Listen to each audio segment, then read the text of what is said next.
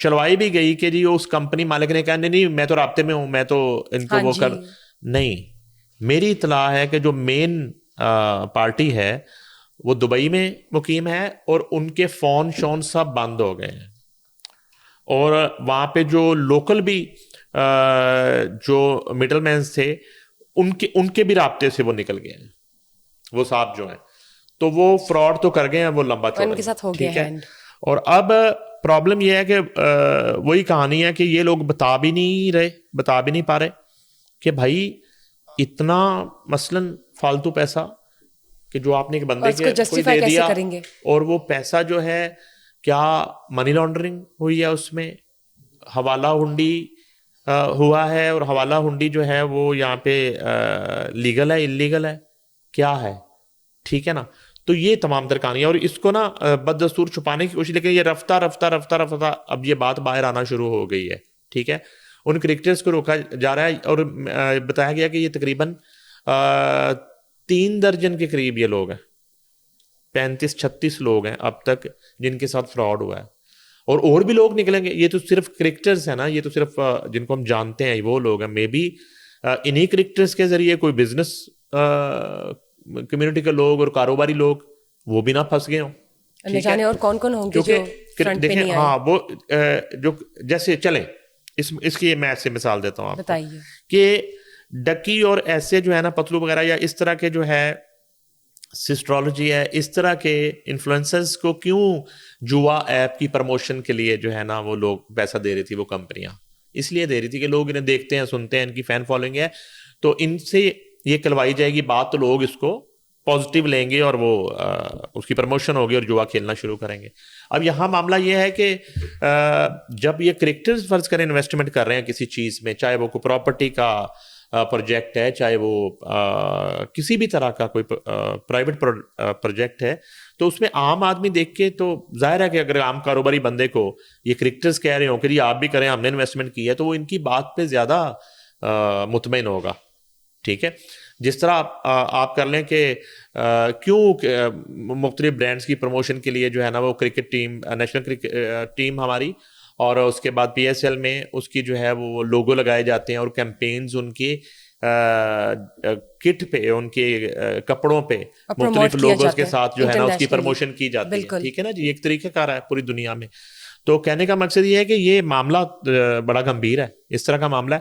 اب یہ انویسٹیگیشن پھر اس سطح پہ ہونی چاہیے کہ بھائی یہ پیسہ جو ہے وہ کیا کالا تھا, وائٹ تھا, اور وہ کہاں سے آیا, کیونکہ یہ تو بڑی ایک سینسٹیو معاملہ, یہ تو بڑی ایک ذمہ داری والی بات ہے. حکام اس کو میں بھی کسی سطح پہ اس کی انویسٹیگیشن شروع ہوگی ہو, کسی نے ٹیک اپ کر لیا ہو, لیکن یہ ابھی تک آن دی ریکارڈ جو ہے نا اس طرح کا کوئی معاملہ نہیں ہے کہ کسی کو بلا کے انویسٹیگیٹ کیا گیا ہو کہ بھائی یہ پیسہ جو ہے, کیونکہ یہ کرکٹ کھیل رہے تھے نا, اور جو جتنے کرکٹرز کے میں نام لے رہا ہوں ان کا جو کریئر شروع ہونے سے پہلے کے حالات جو ہیں وہ بھی چھپے ہوئے نہیں ہیں, ٹھیک ہے نا جی. تو کیا وہ میچ فیسوں کا پیسہ ہے صرف, کیا وہ سینچری بنانے پہ اور 5 آؤٹ کرنے پہ مین آف دی میچ اور مین آف دی سیریز کا پیسہ ہے, کیا وہ برانڈس مختلف برانڈس کی ماڈلنگ کرنے سے آنے والا, یہ تو سارا وائٹ منی ہے, ٹھیک ہے.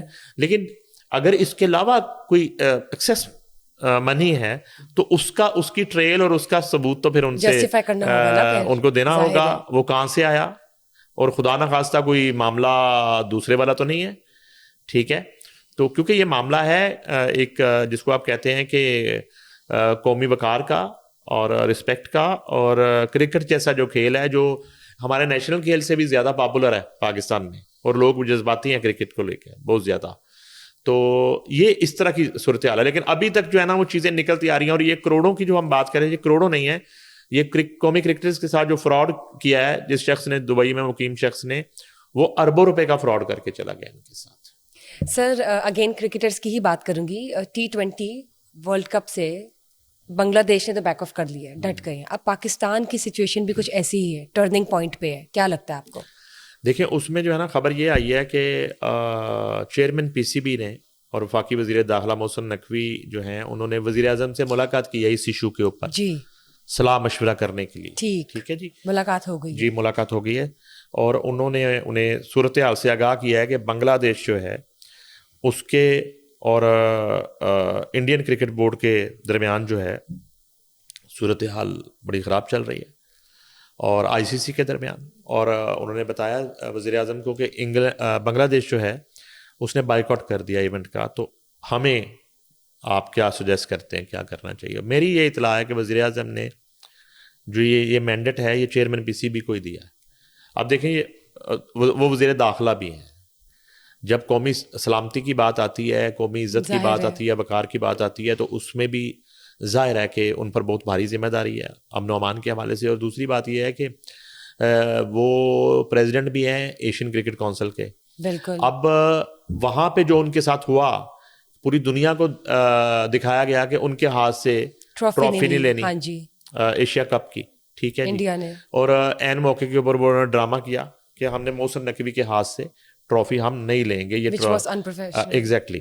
تو اس طرح کی جو صورتحال ہے اس میں سمجھتا ہوں کہ بڑا ایک یہ کریٹیکل مومنٹ ہے.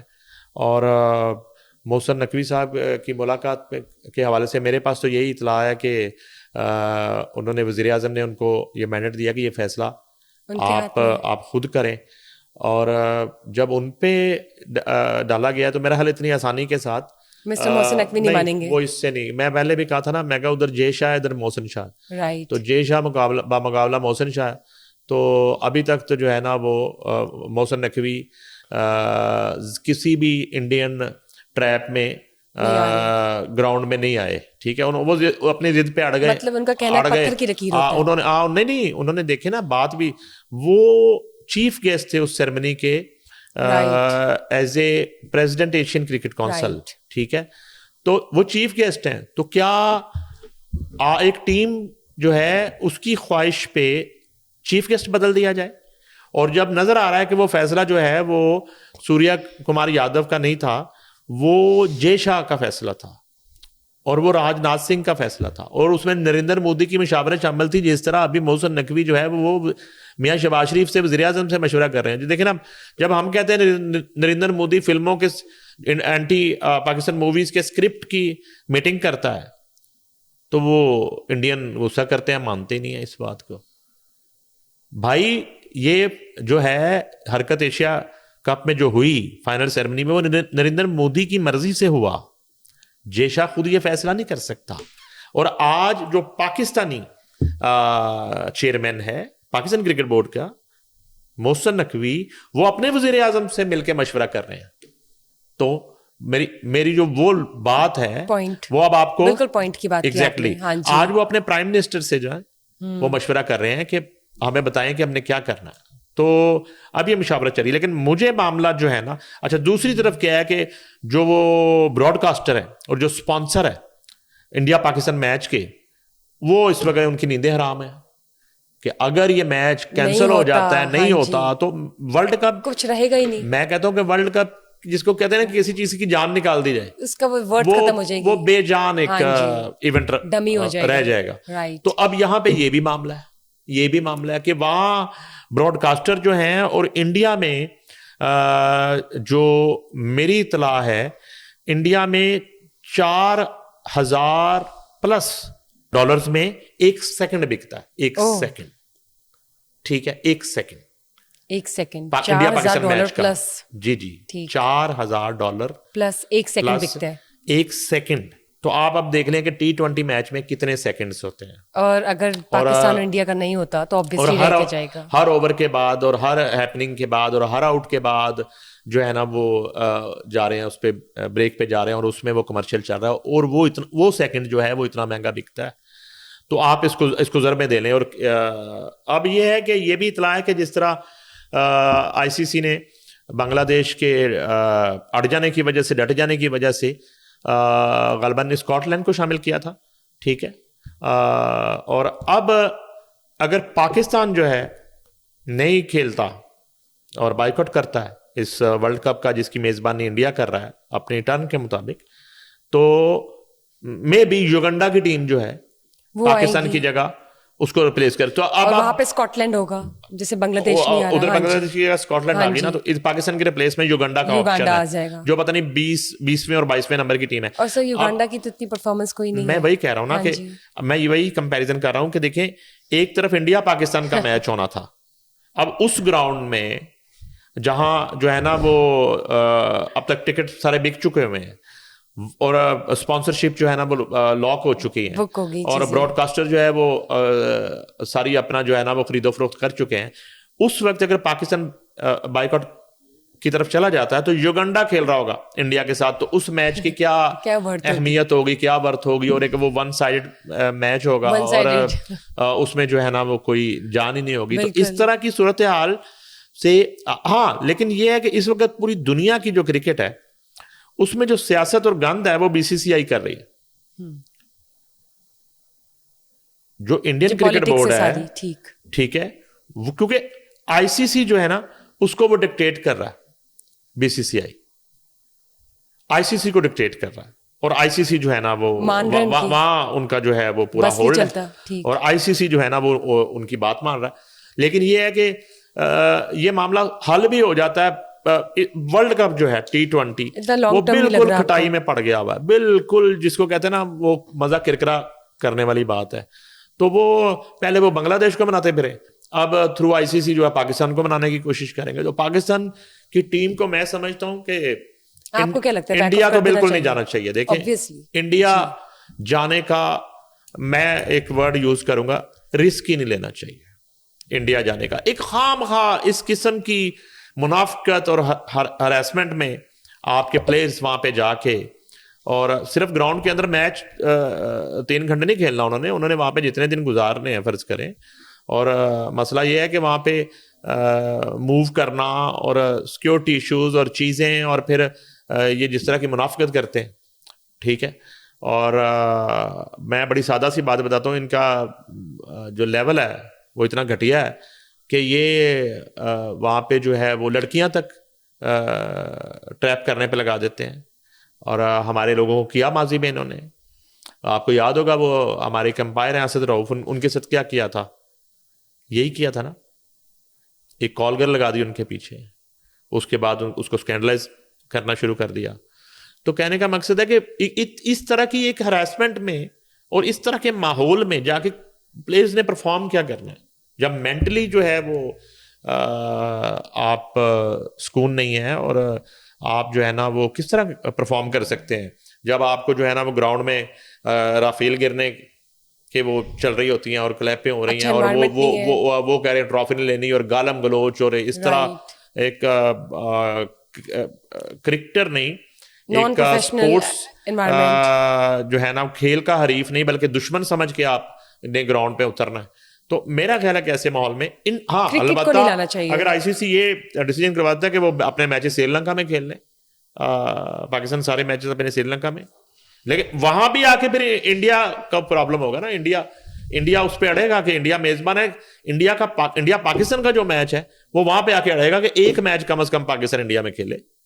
وہ جہاں بھی رکھا ہوا انہوں نے, کولکتہ میں ہے یا ممبئی میں ہے یا دلی میں ہے, جہاں بھی رکھا ہوا ہے وہ اس پہ اڑے گا. اس میں بطور میزبان وہ میرا باہر نکلنے پہ راضی نہیں ہوگا کہ وہ سری لنکا جا کے اپنا میچ کھیلے. اس پہ والی سچویشن ہے. ہاں, اب یہ معاملہ جو ہے نا وہ ایک ضد کا بھی ہے اپنی اور اپنی رسپیکٹ کا بھی ہے, وقار کا بھی ہے, اور رویوں کا بھی ہے. ظاہر سی بات ہے. تو ایونٹ بہت بڑا ایونٹ تو ظاہر بات ہے, پوری دنیا دیکھ رہی ہے. ایگزیکٹلی. لیکن دیکھتے ہیں مسٹر محسن نقوی بطور چیئرمین پی سی بی کیا فیصلہ کرتے ہیں. لیٹس سی, جو بھی ہو پاکستان کے لیے بہترین ثابت ہو. لاہور پریس کلب کے الیکشنز ہو گئے ہیں, فیصلہ بھی آ چکا ہے, کنگریچولیشنز کرنا چاہیں گے ہم آبویسلی. اور آپ بتائیں کہ جرنلسٹ گروپ نے کلین سویپ مطلب آبویسلی کیا ہے, لیکن کس طرح سے سب کو پیچھے چھوڑ کر بازی لے لی.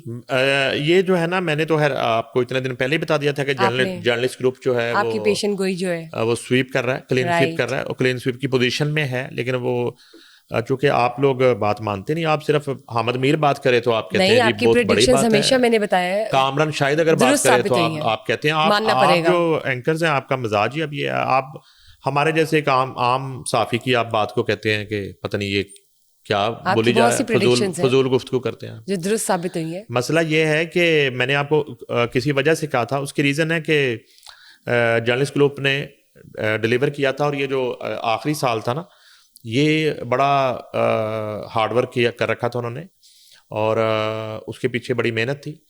اور لیکن یہ مجھے جو ہے نا میرے لیے حیران کن خوشگوار حیرت تھی کہ اتنی بڑی لیڈ جو ہے, میں کہتا ہوں کہ پریس کلب کی ہسٹری میں, پریس کلب کی پوری جو تاریخ ہے اس میں اتنی بڑی لیڈ سے کبھی کوئی صدر نہیں جیتا جتنی بڑی لیڈ سے ارشد انصاری جیتے ہیں. اور ارشد انصاری 14ویں دفعہ ایک ریکارڈ تو انہوں نے قائم کیا کہ 14ویں دفعہ صدر منتخب ہوئے ہیں. دوسری بات یہ ہے کہ ان کی جو لیڈ ہے صدر کی سیٹ پہ, وہ جناب کوئی 650 کے قریب لیڈ ہے, 650. کیا بات ہے. آخری جو الیکشن تھا ان کا وہ غالباً کوئی 200 کے اندر ان کی لیڈ تھی, لیکن ان کی لیڈ بڑھ کے 650 ووٹ. یعنی کہ آپ دیکھیں نا کہ ارشد انصاری نے ووٹ حاصل کیے ہیں 1283 اور یہ ٹوٹل کوئی 2021 میرا خیال ووٹ کاسٹ ہوا. اس میں جو ہے وہ گرینڈ لائنس جو تمام دیگر گروپ تھے ان کا مشترکہ پینل تھا. ٹھیک ہے, جرنلسٹ گروپ صرف اپنا جو ہے نا انڈیویجول حیثیت میں الیکشن لڑ رہا تھا اور کوئی الائنس نہیں تھا کسی کے ساتھ. اور دوسری طرف تمام جتنے دھڑے ہیں وہ سب نے مل کے گرینڈ الائنس کے نام سے ایک پینل بنایا تھا. اس کے جو صدر کے امیدوار ہیں اعظم چوری, وہ 711 ووٹ ان کو پڑے, 650 کی لیڈ ہے اس سیٹ پہ. اس کے بعد اسی طرح کا معاملہ ہوا سیکٹری کی سیٹ پہ. افضال طالب جو ہیں وہ تقریباً 1059 ان کو ووٹ پڑے, اور عبدالمجید ساجد جو ہے ان کو 814, اور ایک آزاد امیدوار اعجاز مرزا کو 103. اور افضال طالب کی یہاں پہ 250 کی لیڈ ہے, 245 کی. اور اس کے بعد جو ہے Salman Qureshi senior vice president کی سیٹ پہ, انہوں نے 1125 ووٹ حاصل کیے.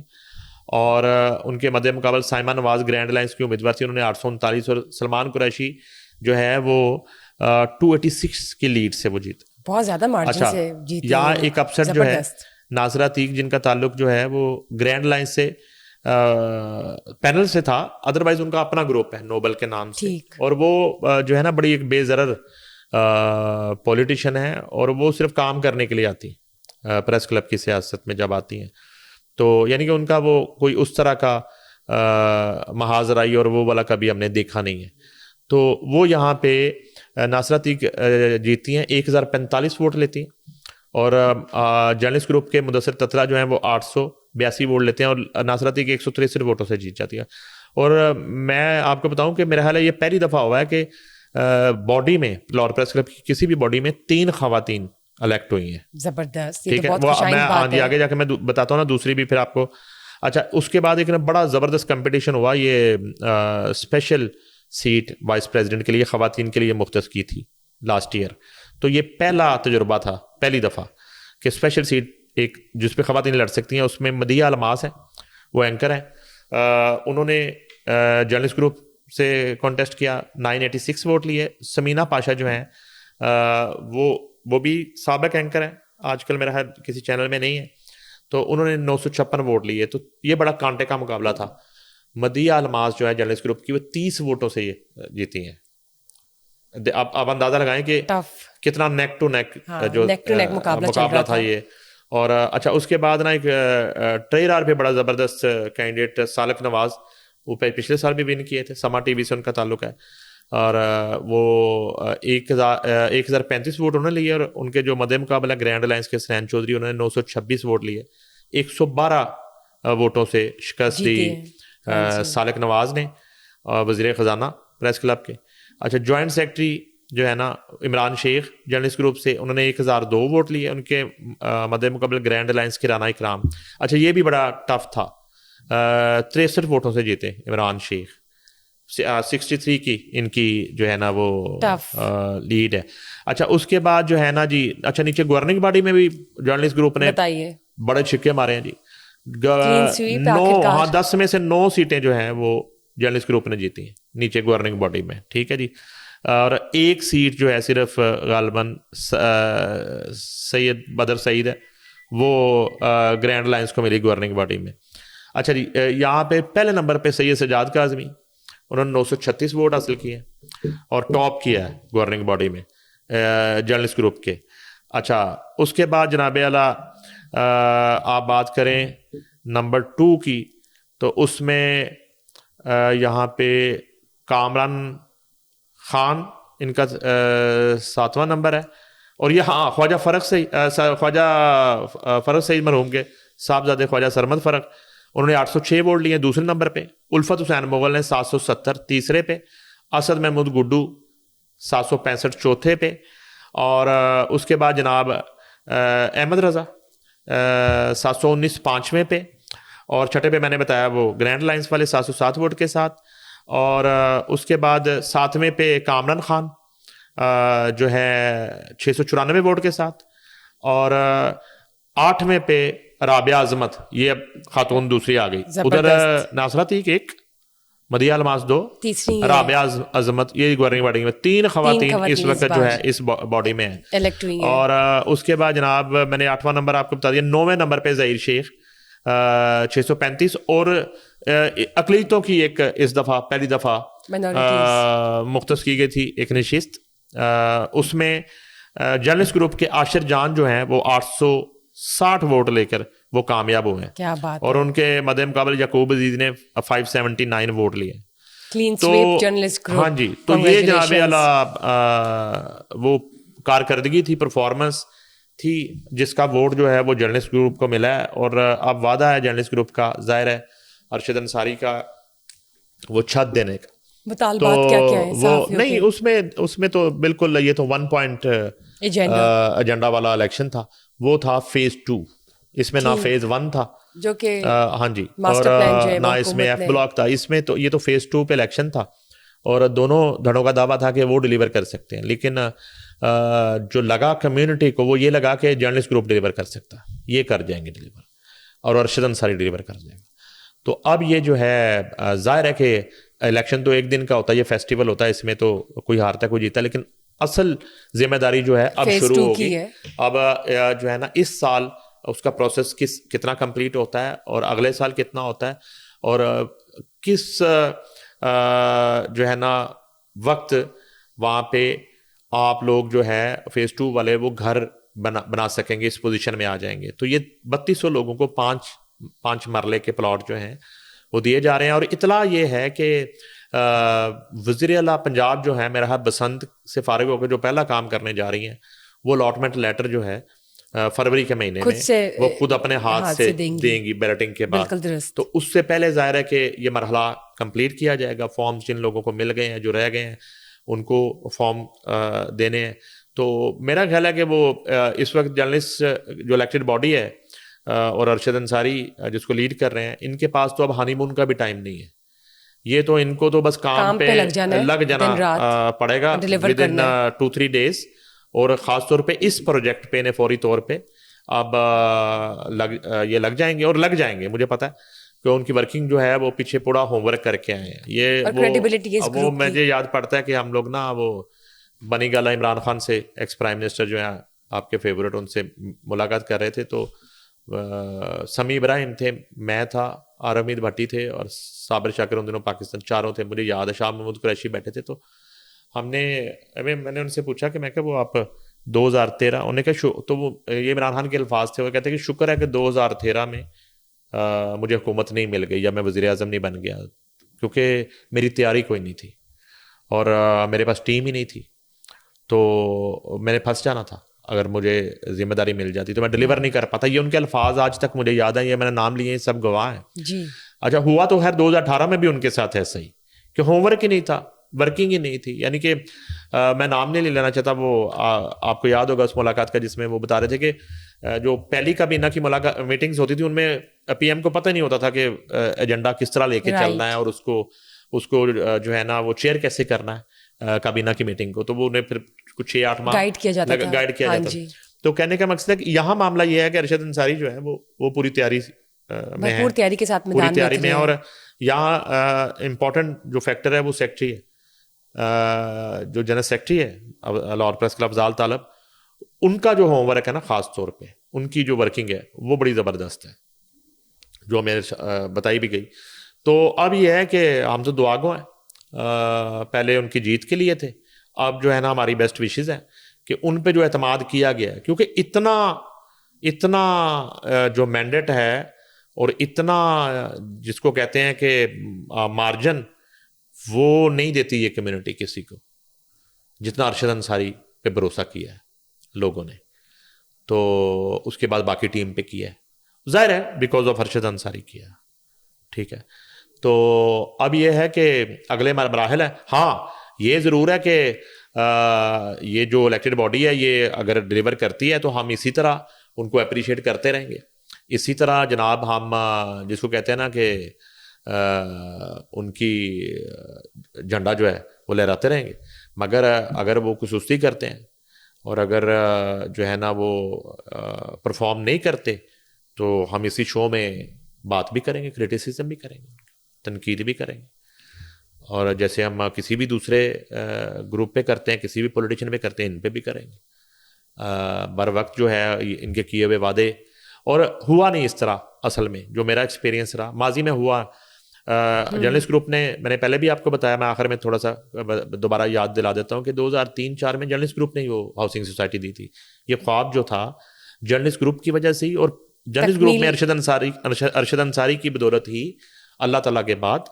اور یہ جو ہے نا شرمندہ تعبیر ہوا تھا، اور اس کے بعد پھر آپ ایف بلاک کی بات کر لیں، ٹھیک ہے، پھر ابھی فیز 2 بھی صرف بات ہوتی تھی، ماسٹر پلان جو وہ اس طرح میں نے دیکھا ارشد انصاری کو لڑتے ہوئے کہ شہباز شریف وزیر اعلیٰ پنجاب تھے اور بڑے جس کو کہتے ہیں نا کہ وہ تھے بات نہیں سنتے تھے، بڑے غصے والے، ابھی ان کی باڈی لینگویج میں بڑی تبدیلی آ گئی، ٹھہراؤ آ گیا ہے پی ایم بننے کے بعد، پہلے تو وہ سامنے سے سوال بھی اپنی مرضی سے لیا کرتے تھے، جس جرنلسٹ کو انہوں نے الاؤ کرنا اسے سوال کرنا، ادروائز وہ سوال لیتے نہیں تھے، تو مجھے آج تک یاد ہے کہ وہ کوئی ایف بلاک کا معاملہ تھا اور کوئی ڈیولپمنٹ کا کام رکا ہوا تھا، چیزیں تھی، کرتے کرتے کرتے ایک دفعہ انہیں پتہ چلا کہ وہ لینڈ کر رہے ہیں لاہور ایئرپورٹ پہ سی ایم اس وقت کے شہباز شریف، تو ارشد انصاری کالی پٹیاں باندھ کے تو آ کے انہوں نے میڈیا ٹاک کرنی تھی، انہوں نے احتجاج شروع کر دیا، اور وہ سیدھا اس وقت کے وزیر اعلیٰ اور سخت وزیر اعلیٰ کے سامنے ارشد انصاری کھڑا ہو، بالکل آپ نے ٹھیک ہے، اور پھر وہ اگلے دن اچھا اس میں یہ بھی ہوا کہ سی ایم کو بہت سی چیزوں کو پتہ ہی نہیں تھا، انہیں بتائی نہیں جا رہی تھی، تو انہوں نے پھر اگلے دن میٹنگ کال کر لی سی ایم نے، جس میں لاہور پریس کلب کو بلا لیا، اس میں جرنلسٹ ہاؤسنگ فاؤنڈیشن کے لوگوں کو بلا لیا، متعلقہ سیکٹریز کو بلا لیا، اس کے وقت کے انفارمیشن منسٹر کو بلا لیا، اور انہوں نے میٹنگ کی اور اس پہ پھر ورکنگ شروع ہو گئی۔ تو یہ جو ہے نا حوصلہ اور یہ کرج اور یہ جرت جو ہے، آپ نے اگر کسی کمیونٹی کا سپاہ سالار بننا ہے تو وہ تو کرنی پڑتی ہے، تو وہ انہوں نے کر کے دکھایا تو وہ چیزیں سیدھی ہو گئی، وہ ڈیلیور کر دیا پروجیکٹ انہوں نے، اب یہ دوسرے پہ ہاتھ ڈالا ہے، اور میں یقین کے ساتھ کہہ رہا ہوں کہ وہ اس کو بھی کر دیں گے ڈیلیور۔ بالکل درست کہا آپ نے، ماسٹر پلان تو پہلے ہی اپروو ہو چکے ہیں اور اب الاٹمنٹ جو ہے وہ خود سے ہی کریں گی جی، اور اس سے پہلے جرنلسٹ گروپ جو ہے وہ اس کو پائے تکمیل تک پہنچائیں گے آبویسلی۔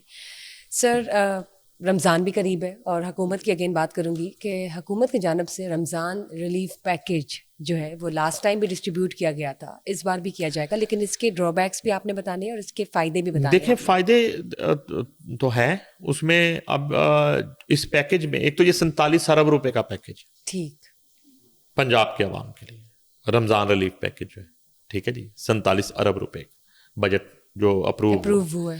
اچھا اس میں یہ ہے کہ اس میں نگہبان کارڈ ہے، اس میں راشن کارڈ ہے، اس میں ہر تحصیل میں جو ہے وہ مریم کا دسترخوان ہے اور سہولت بازار ہے، ٹھیک ہے جی، اور اس میں یہ ہے کہ جی کہ رمضان کے بابر کے مہینے میں پنجاب کی کوئی ماں، کوئی باپ، کوئی مزدور، کوئی سفید پوش خاندان تنہا نہیں ہوگا، پنجاب میں رمضان کی برکتیں ہر گھر پہنچیں گی، 42 لاکھ خاندانوں اور 1 کروڑ افراد کے لیے 47 ارب کا غیر ریلیف پیکیج جو ہے وہ منظور کیا گیا، پنجاب کے 42 لاکھ مستحق خاندانوں کو 10-10 ہزار روپے دیے جائیں گے، اور وزیر اعلیٰ پنجاب مریم نواز شریف نے رمضان نگہبان پیکیج کی منظوری دے دی ہے۔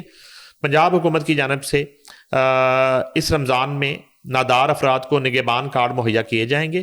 وزیر اعلیٰ مریم نواز شریف کی زیر صدر رمضان شریف کی پیش کی تیاریوں اور عوامی ریلیف کے حوالے سے ایک اہم اجلاس منعقد ہوا جی، اس میں وزیر اعلیٰ نے نادار افراد کے لیے سی ایم راشن کارڈ، نگہبان دسترخوان، سہولت بازار اور دیگر انتظامی امور کی منظوری دی ہے۔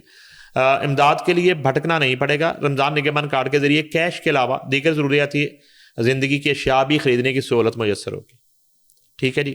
ضلع انتظامیہ متعلقہ علاقوں میں گھر گھر جا کر وزیر اعلیٰ پنجاب رمضان نگہبان کارڈ فراہم کریں گے. رمضان نگہبان کارڈ کے ذریعے بینک آف پنجاب اور برانچ لیس بینکنگ ایجنٹ سے بھی کیش حاصل کر سکیں گے. ٹھیک ہے جی. اور وہ جو پریزیڈنٹ ہے وہ میٹنگ میں تھے. ہاں جی, ظفر مسعود صاحب بھی میٹنگ میں تھے, بینک آف پنجاب جی. ایگزیکٹلی. رمضان نگہبان کارڈ کے اچھا جی, اس کے بعد یہ رمضان نگہبان کارڈ کے ذریعے one link network ATM کے ذریعے بھی کیش حاصل کیا جا سکتا ہے. بینک آف پنجاب کے مقررہ دکانداروں سے رمضان نگہبان کیش کے ذریعے خریداری کی جا سکے گی. اور وزیر اعلیٰ مریم نواز شریف رمضان نگہبان کارڈ کی ایکٹیویشن کے لیے 136 ایکٹیویشن مراکز قائم کریں گے. وزیر اعلیٰ مریم نواز شریف رمضان نگہبان کارڈ پنجاب بینک کی ATM پر بھی ایکٹیویٹ کیا جا سکے گا. اس کے بعد یہ ہے جی, پنجاب بھر میں راشن کارڈ ہولڈرز کو بھی رمضان المبارک میں 3,000 ماہانہ کے بجائے 10,000 روپے دیے جائیں گے. رمضان نگہبان ڈیش بورڈ قائم کارڈ ہولڈرز کو کال کر کے کاؤنٹر چیکنگ کا نظام قائم کر دیا گیا جی. وزیر مریم نواز شریف کی رمضان نگہبان کارڈ کے ذریعے ادائیگی آسان سے آسان تر بنانے کی ہدایت ہے. پنجاب کی ہر تحصیل میں رمضان المبارک میں 8 نگہبان دسترخوان مریم کے مہمان قائم کرنے کی منظوری. اور پنجاب کی ہر تحصیل میں نگہبان دسترخوان مریم کے مہمان کے تحت ہر روز 2,000 روزہ داروں کی افطاری کرائی جائے گی. کمشنر, ڈپٹی کمشنر اور اسسٹنٹ کمشنر کو نگہبان دسترخوان مریم کے مہمان کی مانیٹرنگ کی ہدایت کی گئی ہے. پنجاب فوڈ اتھارٹی کو نگہبان دسترخوان مریم کے مہمان کی روزانہ مانیٹرنگ کی ہدایت ہے جی. اور نگہبان دسترخوان میں روزہ داروں کی کھجور, سموسہ, دودھ, روح افزا, کیلا اور چکن بریانی سے توازو کی جائے گی. ٹھیک ہے جی. اور ون ڈش رمضان المبارک میں 30 اضلاع میں 65 سہولت بازار فنکشنل, 50 سہولت بازار جو ہے وہ 15 سہولت. رمضان المبارک میں 30 اضلاع میں 65 سہولت بازار جو ہے وہ فنکشنل ہے. اچھا, اس کے بعد یہ ہے جی کہ دیگر 11 اضلاع میں عارضی رمضان سہولت بازار قائم کیے جائیں گے. اور اس کے علاوہ وزیر مریم نواز شریف کی فری ہوم ڈلیوری کے لیے نگہبان کارڈ سے ادائیگی کی سہولت فراہم کرنے کی ہدایت ہے. اور 60 تحصیلوں میں سہولت بازار کے لیے فوری طور پر اراضی کی نشاندہی کر لی گئی ہے. اور تقریباً 1250 کیمروں سے سہولت بازاروں میں نرخ, صفائی, سیکیورٹی اور دیگر امور کی نگرانی کے لیے صوبائی مانیٹرنگ روم قائم کر دیا گیا ہے. زبردست, سیف سٹی کی طرز پہ, سیف سٹی کی طرز. جی جی. اس کے بعد یہ ہے کہ فلور ملز, چکن, کریانہ اور گھی ملز ایسوسیشن کے سٹال بھی قائم ہوں گے. اور کوئی بھی مستحق خاندان رمضان المبارک میں تنہا محسوس نہ کرے. مریم نواز شریف دکھ سکھ میں غریب عوام کے ساتھ کھڑے ہیں اور صاب ثروت افراد کو اپنے ارد گرد موجود مستحق لوگوں کو کھانا کھلانا چاہیے.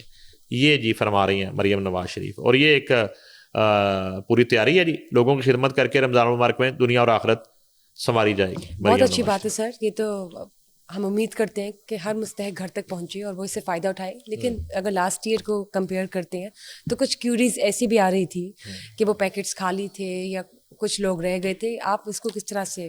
نہیں, رمضان کے حوالے سے نہیں تھا وہ, میرا خیال ہے شاید سیلاب کے دوران اس طرح کی کوئی فوٹیجز وغیرہ تھی, لیکن اس کی بھی کوئی تصدیق نہیں ہے.